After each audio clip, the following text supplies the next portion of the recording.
कल्पना कीजिए कि ऐसी कहानी कैसी होगी जहां इंसान अपने सबसे बड़े दुश्मन से समंदर के अंदर नहीं बल्कि अंतरिक्ष में मिलता है। एक ऐसी प्रजाति जो अपने शरीर से भी ज्यादा डरावनी है और जो सिर्फ अपने शिकार का पीछा करती है।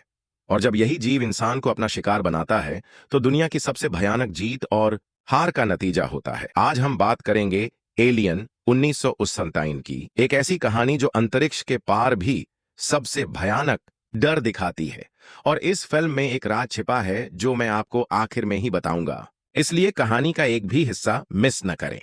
तो चलिए शुरुआत करते हैं एक ऐसी फिल्म से जो अपनी श्रेणी में मील का पत्थर बन गई। एलियन 1979 में रिलीज हुई थी और इस फिल्म के सिनेमा घरों में आते ही इसने एक नए युग की शुरुआत की। एक ऐसा युग जहां अंतरिक्ष के डरावनेपन को समझने का नजरिया पूरी तरह बदल गया।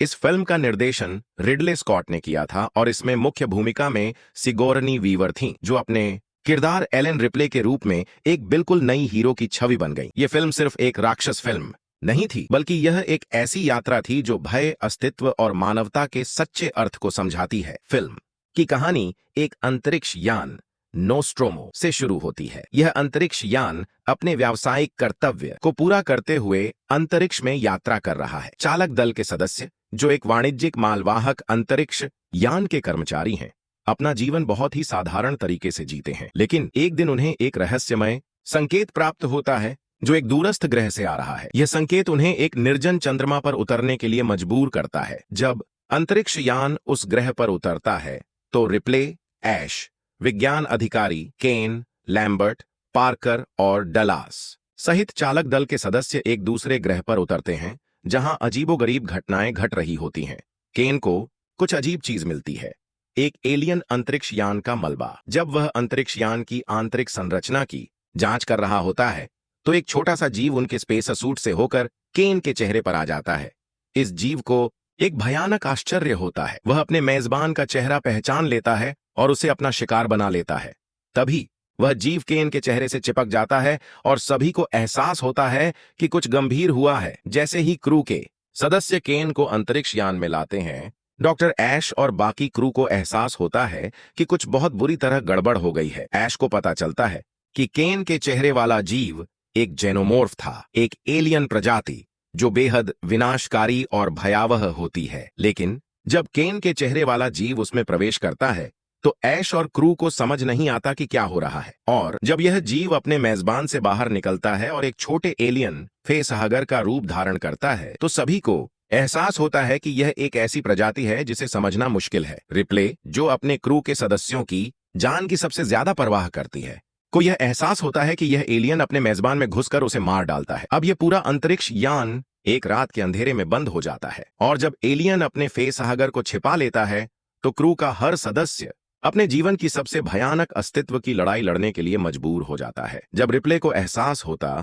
है कि उनके लिए अपनी जान बचाना कितना जरूरी है तो वे अपनी जीवित रहने की प्रवृत्ति का इस्तेमाल करके लड़ते हैं। ऐश, जो अब तक खुद को सबसे सुरक्षित समझती थी, रिप्ले को एहसास कराती है कि वह और बाकी क्रू उस एलियन जीव के लिए बस एक भोजन स्रोत हैं। जेनोमोर्फ अपने शिकारियों के लिए जानलेवा हो सकता है तो रिप्ले, जो खुद को एक उत्तरजीवी मानती है, का एक मिशन है अपनी जान बचाना, अपने क्रू सदस्यों को बचाना और सबसे पहले इस एलियन जीव को मारना। एक बेहद जबरदस्त सीक्वेंस में रिप्ले को अपनी जीवित रहने की प्रवृत्ति दिखानी पड़ती है और आखिरकार जैसे ही फिल्म अपने चरमोत्कर्ष पर पहुंचती है, वह अपने अंतरिक्ष यान नोस्ट्रोमो के एस्केप पॉड में बैठ जाती है। तो फिल्म का एक सबसे बड़ा राज यह है कि ऐश, जो अपने व्यवहार के कारण पहले से ही थोड़ा अजीब लग रहा था, एक कृत्रिम मानव है, एक रोबोट। इस फिल्म में एलियन ने एक ऐसे गहरे विषय को उजागर किया है जहां इंसान एक खतरनाक एलियन प्रजाति से उसकी तकनीक और मशीनों के खिलाफ लड़ रहे हैं, और वह भी एक बेहद उन्नत एलियन वातावरण में। ऐश के इस रहस्योद्घाटन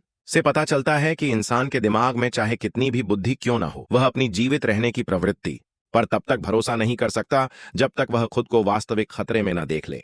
एक और दिलचस्प बात यह है कि एलियन को शुरुआत में सिर्फ एक राक्षस फिल्म माना जाता था, लेकिन समय के साथ यह फिल्म एक क्लासिक बन गई। रिप्ले की भूमिका निभाने वाली सिगोर्नी वीवर को शुरुआत में यह भूमिका एक सहायक किरदार के रूप में दी गई थी, लेकिन उन्होंने अपने किरदार को इस तरह निभाया कि रिप्ले एक मजबूत महिला प्रधान बन गई, जो आज भी एक्शन फिल्मों के इतिहास में एक प्रतिष्ठित किरदार है। तो यह थी एलियन 1979 की कहानी। इस फिल्म ने अपने डर, रहस्य और आकर्षक कथानक से सभी को अंतरिक्ष हॉरर का असली मतलब दिखाया। और सबसे बड़ा राज ये था कि ऐश, एक मशीन, इंसानों के लिए एक खतरनाक ताकत बन गई थी। इस फिल्म का संदेश है, हमारी तकनीक, हमारी मशीनें कभी कभी हमारे लिए और भी खतरनाक हो सकती हैं जब वो हमारे नियंत्रण से बाहर हो जाती है।